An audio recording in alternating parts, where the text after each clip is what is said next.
हे कुठल्या तरी वेगळ्या आभासात वेगळ्या विश्वात राहत आहेत आणि स्वतःचं कौतुक करण्यामध्ये हे सगळे गुंतलेले आहेत. पवारांनी माझ्या गाडीवरती दगड टाकायला लावला, पण मी म्हणतोय तो माझ्या गाडीवरती नाही, पवारांनी स्वतःच्या डोक्यात दगड मारून घेतलेला आहे. उद्धव ठाकरे आता काय म्हणजे ह्यांचं फक्त सगळं पुतना मावशीचं प्रेम ओबीसीच्या बाबतीमध्ये आहे. मूठसूट हे केंद्राकडे ढकलतायत. सहकार संस्थांच्या नावाखाली पै पावणे मोठे केले, हे सहकार कारखाने विकून परत ते तुमच्या नावावर करून घेतले. सोबळावरती भारतीय जनता पार्टीची सत्ता येणार. नमस्कार, मी निमेश वहाळकर. साप्ताहिक विवेक तर्फे आपणा सर्वांचं स्वागत. आज आपल्या स्टुडिओमध्ये एक झणझणीत आणि तिखटजाळ अशा प्रकारचं व्यक्तिमत्व आलेलं आहे. पश्चिम महाराष्ट्रातले आहेत, ते सांगलीतले आहेत, पण त्यांचा जलवा सध्या सगळ्या महाराष्ट्रात सुरू आहे. गेल्या 1.5-2 वर्षामध्ये मीडियातून, सोशल मीडियातनं हे नाव चर्चेत आलं नाही असा दिवस क्वचितच उगवलेला असेल. त्यांचे कार्यकर्ते त्यांचं नाव घेताना एक घोषणा किंवा एक टॅगलाईन वापरतात, एकच छंद गोपीचंद. आता याच्यावरनं हे नाव कोण आहे हे तुमच्या लक्षात आलेलं असेलच. आपल्यासोबत आहेत भारतीय जनता पक्षाचे आमदार गोपीचंद पडळकर. पडळकर सर, स्वागत साप्ताहिक विवेक तर्फे. प्रश्न तर बरेच आहेत. सुरुवात करताना आज राज्यात अनेक ठिकाणी पूर परिस्थिती आहे. गेली 1.5 वर्ष कोरोनाचं संकट राज्यावरती आहे आणि अशा सगळ्या परिस्थितीत आज आपल्या राज्याचे मुख्यमंत्री 7-8 तास गाडी चालवत जातात आणि आपल्या मीडियातनं त्यांचे कार्यकर्ते, सोशल मीडियातनं त्यांचं कौतुक करतात. सगळ्या परिस्थितीबद्दल तुम्ही काय सांगाल? मुळामध्ये मुख्यमंत्री पद हे महाराष्ट्रातील जनतेचं पालक म्हणून त्यांची जबाबदारी आहे. मी काल पण हा विषय आपल्या सगळ्यांच्या समोर मांडला की मुख्यमंत्री पदाकडं ह्या लोकांचं पालकत्व आहे. ते पालक आहेत, त्यांना चालक म्हणून नेमलेलं नाही. तुम्हाला राज्याचं चालक म्हणून नेमलंय, गाडी चालवायचं तुमचं काम नाही. आणि मागच्या आषाढीला पण तुम्ही हीच बातमी केली की मुख्यमंत्री गाडी स्वतः चालत पंढरपूरला आले, किंवा कालही ते आषाढीसाठी स्वतः गाडी चालवत गेले. तुम्ही राज्य चालवायला पाहिजे व्यवस्थित. राज्य तुम्ही व्यवस्थित चालवाल ही ज्या दिवशी या महाराष्ट्रामध्ये विश्वासघातानं सरकार आलं, अनैसर्गिकपणे सरकार जेव्हा सत्तेमध्ये आलं, तेव्हा लोकांना एक आनंद झाला होता. तो आनंद काय होता की स्वर्गीय हिंदू हृदय सम्राट बाळासाहेबांचा मुलगा या राज्याचा मुख्यमंत्री होतोय आणि या राज्यामध्ये काहीतरी वेगळं घडल, काहीतरी या महाराष्ट्रातल्या गोरगरिबांच्या, दीनदुबळ्यांच्या, कष्टकऱ्यांच्या, 12 बलुतेदारांच्या, 18 पगड जातीतल्या, जे उपेक्षित, वंचित, पीडित, प्रतारित, अपमानित घटकातून येतात, अशा लोकांना काहीतरी त्याचा फायदा होईल असा आनंद लोकांना झाला होता. पण तो आनंद फार काळ टिकला नाही. सरकार आल्यानंतर इतक्या अडचणी या महाराष्ट्रात तयार केल्या, नैसर्गिक पण आल्या आणि ह्यांनी निर्माण केल्या. म्हणजे खरं तर हे पांढऱ्या पायाचं सरकार आहे. ज्या दिवसापासून आले त्या दिवसापासून कोरोनाचा आहे, 2-3 महिन्यातच कोरोनाची परिस्थिती निर्माण झाली. चक्रीवादळ आलं, अतिवृष्टी झाली, महापूर आला, नंतर परत कोकणामध्ये चक्रीवादळ आलं, आत्ता परत आज आणि प्रचंड कालपासून पाऊस पडतोय. मदत द्यायचं तर यांचं काम नाही आहे, हे देऊ शकत नाहीत. कोरोनाच्या काळामध्ये या राज्यामध्ये अनेक लोकांचा मृत्यू झाला, अनेक कुटुंबातले आई वडील गेले, मुलं गेली, काय काय कुटुंबातली 4-4, 5-5 मुख्य माणसं गेलेली आहेत. अनेक पोरं आता अनाथ झालेले, अनेक महिलांचं कपाळ पांढरं झालं, त्यांचं कुंकू पुसलं गेलं. परंतु ह्या सरकारला त्यांना मदत देण्याची त्यांची धारणा झाली नाही, भावना झाली नाही. केंद्र सरकारनं जी मदत केली ती मदत सोडून ह्यांना वेगळी काय छाप पाडता आली नाही. मुळामध्ये महाराष्ट्र हे देशातलं एक प्रगतशील राज्य आहे. लोकसंख्येनं चांगलं मोठं आहे, आपलं क्षेत्रफळ मोठं आहे आणि मला वाटतं गेल्या वर्षीचं आर्थिक बजेट हे आपल्या सरकारचं जवळजवळ 4,32,000 कोटीच्या आसपास, इकडं तिकडं आकडा असू शकतो, पण इतकं मोठं बजेट असणारं आपलं राज्य आहे. परंतु या राज्यामध्ये राज्य सरकारच्या माध्यमातून आता एकही माणूस असं सांगू शकत नाही, अख्ख्या राज्यामध्ये जरी तुम्ही आवाज दिला, पश्चिम महाराष्ट्र, मराठवाडा, कोकण, विदर्भ, खानदेश आणि मुंबई, की या सरकारनं तुम्हाला वैयक्तिक कोणाला गोरगरीब लोकांना मदत केली का, तर तुम्हाला एक माणूस शोधून सापडणार नाही. आणि ह्याच्या विरुद्ध आपल्या बाजूला कर्नाटक राज्य आहे. कर्नाटक राज्य आपल्यापेक्षा लोकसंख्येनं कमी आहे, क्षेत्रफळानं कमी आहे, आपल्यापेक्षा त्यांचं आर्थिक बजेट कमी आहे. असं असताना सुद्धा केंद्र सरकारची मदत सोडून राज्य सरकारनं स्वतःचं 9,500 कोटीचं पॅकेज पहिल्या कोरोनाच्या लाटेमध्ये जाहीर केलं. कुणासाठी केलं? की जे छोटे छोटे घटक आहेत की ज्यांच्याकडे स्वतःचा कोणताही इन्कम ऑफ सोर्स नाही, ना जमीन आहे, ना घर आहे, ना कुठला जनावर आहेत, गायी आहेत, म्हैसी आहेत, शेळ्या आहेत, मेंढ्या आहेत किंवा दुसरा कुठला सोर्स, असं काही नाही त्यांच्याकडं. रोज काम केलं तरच त्यांची चूल पेटू शकते, रोज काम केलं, घाम गाळला तरच त्यांचं संध्याकाळी पोट भरू शकतं. अशा लोकांच्यासाठी त्यांनी निर्णय घेतला आणि त्या लोकांना मदत दिली. पहिल्या लॉकडाऊनमध्ये पण ह्यांना ते जमलं नाही. आता दुसरं लॉकडाऊन केलं, त्यामध्ये त्यांना काही जमलं नाही. म्हणजे ह्यांना कुठलंही काय, ह्यांच्या लोकांशी कुठल्या भावना नाहीत. ह्यांना जे करायचं आहे ते आपल्या स्वतःसाठी, आपल्या पोराबाळांसाठी, मुलगा असेल, मुलगी असेल, नातू असेल, पंतू असेल, इथून पुढे गेलं तर मग आपला येवाय असतील, जावाय असतील, साडू असतील, अन्य कोण जवळची नात्यातली माणसं असतील, याच्या पलीकडे ह्यांना काही घेणं देणं नाही आहे. आणि ह्या लोकांना यातून पैसे कमवणं, ह्यांना काही सरकारचं रोज कोणतरी स्टेटमेंट करतं की बाबा आम्ही मजबूत आहोत. ह्यांच्या खाजगी ते चर्चा करतात की सरकार कधी पडेल सांगता येत नाही, पण आपलं आपलं घरं भरून घ्या. ह्यात हे व्यस्त आहेत. ह्यांना लोकांचं आजही काही पडलं नाही. कोकणातली परिस्थिती 2 वेळा वादळ आलं, गावाच्या गावं उद्ध्वस्त झाली, त्यांना अजून मदत दिली नाही आणि आता परत त्यांच्यावरती संकट आलंय. म्हणजे आज या लोकांना त्वरित मदतीची गरज आहे, तरी सुद्धा ह्यांना काही त्याचं देणं घेणं नाही. हे कुठल्या तरी वेगळ्या आभासात, वेगळ्या विश्वात राहत आहेत आणि स्वतःचं कौतुक करण्यामध्ये हे सगळे गुंतलेले आहेत. दुसरा याच्यातला एक महत्त्वाचा विषय म्हणजे ओबीसी समाज. ओबीसी समाजाशी संबंधित वेगवेगळे मुद्दे आणि त्याच्यात विशेषतः आरक्षण अशा मुद्द्यांवरती तुम्ही आणि तुमच्या पक्षातर्फे आक्रमक भूमिका घेतली जाते. गोंगडी बैठकीसारख्या एका वेगळ्या प्रकारच्या माध्यमातून तुम्ही लोकांशी संवाद साधताय, ज्याची स्वतः देवेंद्र फडणवीसांनी दखल घेतली, प्रशंसा केली. तर आता ह्या सगळ्या विषयात ओबीसी आरक्षण आणि ओबीसी समाजाचे अन्य प्रश्न, याच्यात तुम्ही कशा प्रकारे पुढे जाणार? हे बघा, विषय हा समजून घेतला पाहिजे की या राज्यकर्त्यांना ओबीसीच्या आरक्षणाचं राजकारण करायचं आहे आणि भारतीय जनता पार्टीची भूमिका स्वच्छ आणि स्पष्ट आहे की ओबीसीच्या बाजूनं भारतीय जनता पार्टी ठामपणे उभा आहे. ओबीसीचं जे राजकीय आरक्षण आहे हा ओबीसीचा हक्क आहे, अधिकार आहे, ते संविधानातून दिलेलं आरक्षण आहे. असं असताना सुद्धा जी लोक आज या सगळ्या प्रक्रियेचा संभ्रम तयार करतायत, यामध्ये काँग्रेसची लोक, राष्ट्रवादीची लोक पुढाकार घेत आहेत. समजून घेतलं पाहिजे की ही याचिका दाखल कुणी केली? ही याचिका दाखल केली एका काँग्रेसच्या आमदाराच्या मुलानं. ही याचिका दुसरी कोणी दाखल केली? एक काँग्रेसचे जिल्हा परिषदचे अध्यक्ष. या दोघांनी याचिका केली सुप्रीम कोर्टामध्ये की 50% वर आरक्षण नागपूर, भंडारा, गोंदिया, वाशिम आणि अकोला या 5 जिल्ह्यामध्ये जात आहे. याचिका करणार तुम्हीच.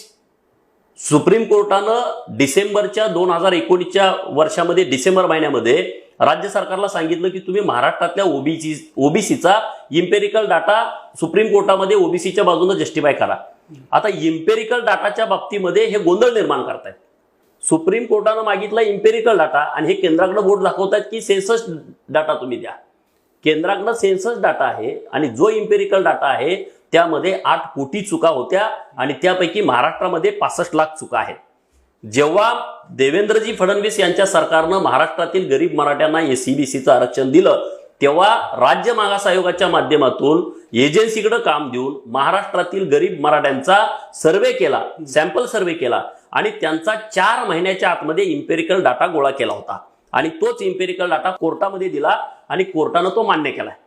म्हणजे समजून घ्यायला पाहिजे ह्यांनी. हे गोंधळ घालतायत की केंद्रानं डाटा दिला पाहिजे, केंद्रानं डाटा दिला पाहिजे. उठसूट हे केंद्राकडे ढकलतायत. म्हणून भारतीय जनता पार्टी ह्या विषयामध्ये पूर्णपणे ओबीसीच्या बाजूने ठाम आहे आणि म्हणून आमचे नेते देवेंद्रजी फडणवीस साहेबांनी डिक्लेअर केलं की ज्या निवडणुका होतील त्यामध्ये पूर्ण उमेदवार, सगळे 100% उमेदवार हे ओबीसीचे उभा राहतील. आणि दुसऱ्या बाजूला काँग्रेसची भूमिका अशी घेतली की जोपर्यंत ओबीसीचं आरक्षण पुनर्स्थापित होत नाही तोपर्यंत आम्ही निवडणुका घेणार नाही, अशी घोषणा तुम्ही केली, छापली. काही आज टीव्हीवरती दिसली, उद्या पेपर आली, तोपर्यंत राज्य निवडणूक आयोगानं जिल्हा परिषद आणि पंचायत समितीच्या निवडणुका जाहीर केल्या. म्हणजे ह्यांचं फक्त सगळं पुतना मावशीचं प्रेम ओबीसीच्या बाबतीमध्ये आहे. आणि म्हणून आम्ही एक संकल्पना राबवली की ओबीसी म्हणजे कोण आहे? आतापर्यंत ओबीसीचं राजकारण होतंय. ओबीसी म्हणजे 1, 2, 3, 4, 5 समूह नाहीत. ओबीसी मध्ये मंडल आयोगानं या राज्यामध्ये 350 जाती आहेत असं त्यांनी अधोरेखित केलंय. पैकी 346 जाती आता अस्तित्वात आहेत. आणि मग माझ्यासारख्या कार्यकर्त्यानं विचार केला की या महाराष्ट्रामध्ये इतका बहुसंख्य ओबीसी असताना राज्य सरकार ओबीसीच्या बाबतीमध्ये गंभीर नाही. कारण 15 महिन्यामध्ये 8 तारखा सुप्रीम कोर्टामध्ये झाल्या आणि या 8 तारखामध्ये पुढची तारीख द्या याच्या पलीकडं राज्य सरकारच्या वतीनं जे वकील दिले त्यांनी तिथं भूमिका मांडली नाही. आणि त्याच्यापेक्षा वाईट, जे वकील त्यांनी नेमले त्यांची फी सुद्धा दिली नव्हती. मागच्या 15-20 दिवसापूर्वी माहिती अधिकारात जी माहिती आली त्यामध्ये ओबीसीच्या वकिलांची फी दिली नाही. राज्य सरकार जर इतक्या बहुसंख्य असणाऱ्या 60-70% ज्यांची लोकसंख्या आहे, ज्यांच्या 346 जाती आहेत, या सगळ्या इतक्या मोठ्या विषयामध्ये का गंभीर नाही? आणि म्हणून मी विचार केला की माळी समाज, धनगर समाज, तेली समाज, वंजारी समाज हा ओबीसीतला एक मोठा घटक आहे, मोठा भाऊ आहे, ज्यांची संख्या 1.5 कोटी, 2 कोटी, 1 कोटी अशी आहे. पण याच्यापेक्षा जे बाकीचे समाज आहेत त्यांची संख्या कोणाची 10,000 आहे, 20,000 आहे, 1 लाख आहे, 5 लाख आहे, 10 लाख आहे, 20-50 लाख आहे, अशी संख्या आहे. आणि म्हणून मी विचार केला की जर या राज्यामध्ये 1.5-2 कोटी धनगर समाज असताना सुद्धा लोकसंख्येच्या प्रमाणामध्ये त्यांना प्रतिनिधित्व मिळत नाही. आमचा विधानसभेमध्ये एक आमदार आहे आणि विधान परिषदेमध्ये जानकर साहेब आणि आम्ही दोघं आहोत. म्हणजे इतकी लोकसंख्या असताना सुद्धा लोकप्रतिनिधित्व नाही. जर मग छोटे छोटे घटक असतील तर त्यांचे लोकप्रतिनिधी त्यांनी कधी मंत्रालय बघितलं नाही, त्यांनी कधी विधान भवन बघितलं नाही, मंत्रालयाला मजले किती आहेत त्यांना माहित नाहीत, मुख्यमंत्री कुठं बसतायत, विधानसभेमध्ये खालचं सभागृह, वरचा सभागृह, वरिष्ठ सभागृह कुणाला माहित नाही. आणि मग माझं काम आहे, माझी जबाबदारी आहे की मी ज्या अपमानित घटकातून येतो, ज्यांना सन्मान मिळाला नाही, तर माझं कर्तव्य आहे की त्या सगळ्या लोकांना जाऊन भेटायचं. 346 जातीतल्या लोकांच्या पर्यंत जाण्याचा आम्ही प्रयत्न करतोय आणि म्हणून छोट्या छोट्या गोंगडी बैठका आम्ही घेतोय. आतापर्यंत जवळजवळ 50 समाजाच्या बैठका पूर्ण झालेल्या आहेत आणि जवळजवळ 200 बैठका झाल्या. आणि त्यामुळे हा माझा दौरा राज्यभर चालू आहे.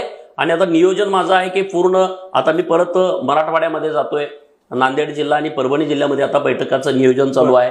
नंतर आम्ही खानदेशात जातोय. आमचा मानस असा आहे की जी सगळी लोक आहेत की त्या लोकांच्या पर्यंत पोहोचणं, त्यांच्या वाडीवरती, त्यांच्या वस्तीवरती, त्यांच्या पालावरती, त्यांच्या गल्लीमध्ये, त्यांच्या गावामध्ये, खेड्यापाड्यामध्ये सगळीकडे जाऊन पोहोचायचं, त्यांना भेटायचं, त्यांना आधार द्यायचा आणि त्यांचे प्रश्न समजून घ्यायचे. आणि जे प्रश्न कधी विधिमंडळामध्ये चर्चेला आले नाहीत अशा सगळ्या प्रश्नावरती चर्चा घडवून आणायची आणि राज्य सरकारला त्यांना न्याय द्यायला लावायचं, असं आमचं नियोजन आहे.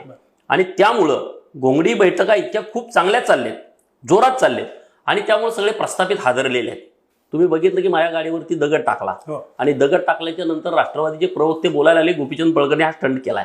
आणि मग म्हटलं ठीक आहे, पोलीस तुमचा तपास करतील. आणि 1-2 तासामध्ये त्या ज्यांनी दगड टाकला त्याच्या छातीवरती शरद पवारांचा फोटो गोंदन केलेला होता, त्यांचे राष्ट्रवादीतल्या सगळ्या वरिष्ठ नेत्यांच्या बरोबरचे फोटो होते. राष्ट्रवादी IT सेलची जी प्रमुख अकाउंट आहेत त्या अकाउंटवरून माझ्या गाडीचा फोटो टाकण्यात आला आणि ओळखा पाहू ही गाडी कुणाची आहे, आज या गाडीच्या काचेवरती दगड टाकलाय, उद्या डोक्यात दगड टाकेल, अशा पद्धतीचे त्यांनी स्टेटमेंट केली आणि त्याचं पाठराखण केलं. मला सांगायचं भाग आहे की घोंगडी बैठकीच्या माध्यमातून आम्ही अशा लोकांच्याकडे पोचायला लागलोय की ज्या लोकांना प्रस्थापित व्यवस्थेनं आजपर्यंत नुसतं मतासाठी वापरून घेतलं, ना त्यांना रेशन कार्ड दिलं, ना त्यांना घर दिलं, ना त्यांना जागा दिली, ना त्यांना जातीचा दाखला मिळू दिला. अशा सगळ्या लोकांना जागा आम्ही करायला लागल्यामुळं आता ह्या सगळ्या लोकांच्या पायाखालची वाळू सरकायला लागलेली आहे. आणि म्हणून ते हे कुठं तर थांबलं पाहिजे, मनात भीती बसली पाहिजे, अशा धारणेतून ते वागायला लागलेत. परंतु हे काम आता थांबणार नाही.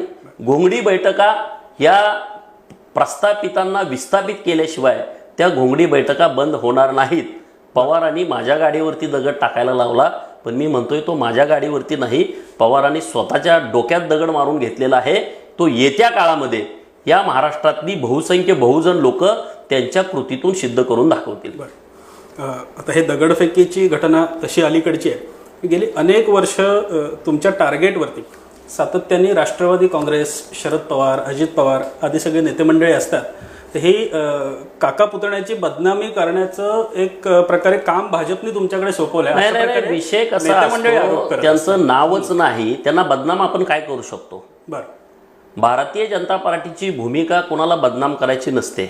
भारतीय जनता पार्टीची भूमिका ही राहते की जे वास्तववादी आहेत त्या विषयावरती आपण बोलत राहायचं, काम करत राहायचं.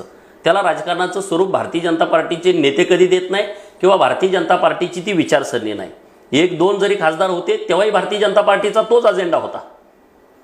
काश्मीरमधून 370 कलम हटवायचं कोणच नव्हतं तेव्हाही तो अजेंडा होता. आणि आज 300च्या वर खासदार गेल्यानंतर त्याच्यावरती काम चालू झालं. राम मंदिर बांधायची भूमिका जेव्हा सत्ता नव्हती तेव्हाची होती. आज सत्ता आल्यानंतर त्या भूमिकेवरती ठाम आहेत. त्यामुळं असं कुठलंच आमचा हेतू नाही की भारतीय जनता पार्टीच्या नेतृत्वाचं माझं बोलणंच होत नाही या विषयामध्ये. मला जे वाटतं ते मी बोलत राहतो, ह्याच्यावरती भूमिका मांडत राहतो. उलट मला कधी कधी नेते मला सांगतात, अरे जरा हळू घ्या, जास्त बोलू नका, पण तो माझा स्वभाव नाही. मी त्या गोष्टीवरती बोलत राहतो आणि पवारांच्या वरती बोलण्याचा आमचा काय वेगळा हेतू नाही आहे. कारण गेल्या अनेक दशकांपासून, म्हणजे मला वाटतं 4-5 दशकं तर झाली की ते महाराष्ट्राच्या सत्तेमध्ये आहेत. 4 वेळा या महाराष्ट्राचे मुख्यमंत्री होते. केंद्रामध्ये ते अनेक वर्ष केंद्रीय पदावरती होते. त्यांच्यानंतर त्यांचे जे कोण समर्थक असतील त्या लोकांनी या महाराष्ट्रामध्ये 20-20 वर्ष सत्ता भोगलेली आहे. मग तुम्ही सत्तेतच तुम्ही आहात.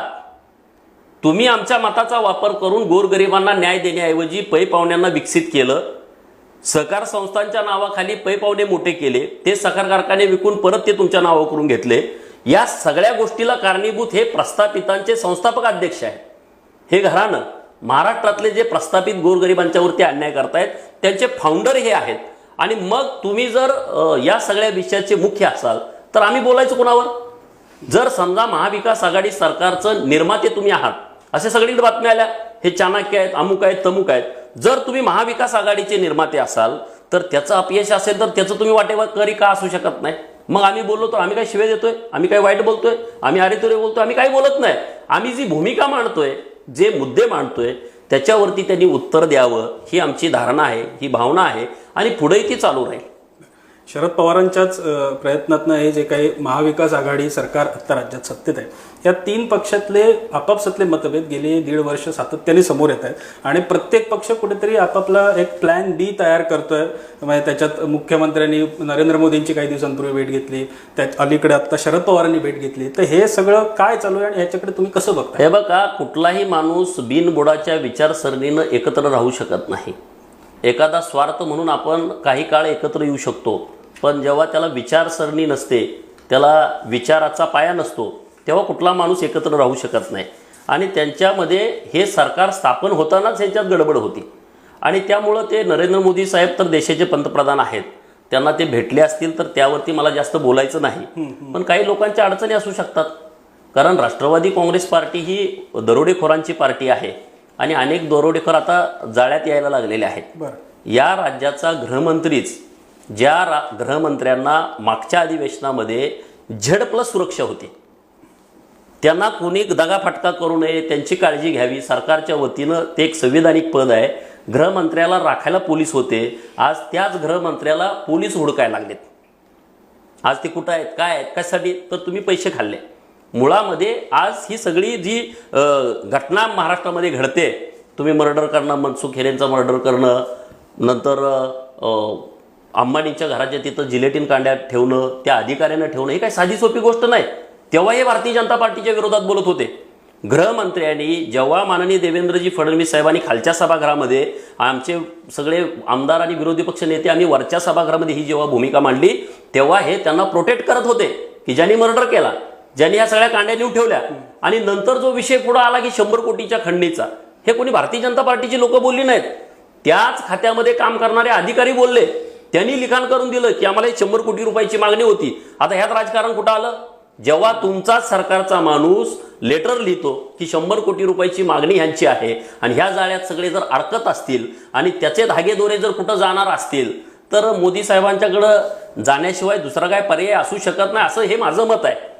उद्या तुम्ही म्हणू का हे भारतीय जनता पार्टीचं मत आहे.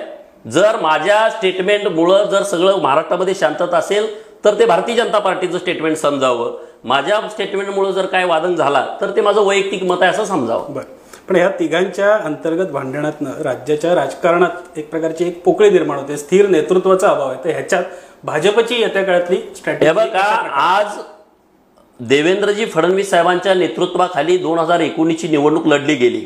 अनेक सभांमधून माननीय उद्धव साहेब व्यासपीठावरती असताना सुद्धा माननीय अमितभाई शहा साहेब असतील किंवा मोदी साहेब असतील यांनी उल्लेख केला होता की मुख्यमंत्री पदाचे उमेदवार आहेत.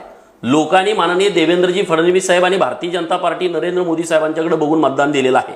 आणि असं असताना सुद्धा तुम्ही विश्वासघातानं आम्हाला फक्त देवेंद्रजी फडणवीस यांच्या भीतीपोटी हे सगळे घाबरलेले आहेत. यांना माहीत आहे की हा माणूस एकदम स्ट्रॉंग माणूस आहे, या माणसाला भ्रष्टाचार चालत नाही, हा माणूस महाराष्ट्रातल्या लोकांच्यासाठी जनतेसाठी काम करणारा माणूस आहे.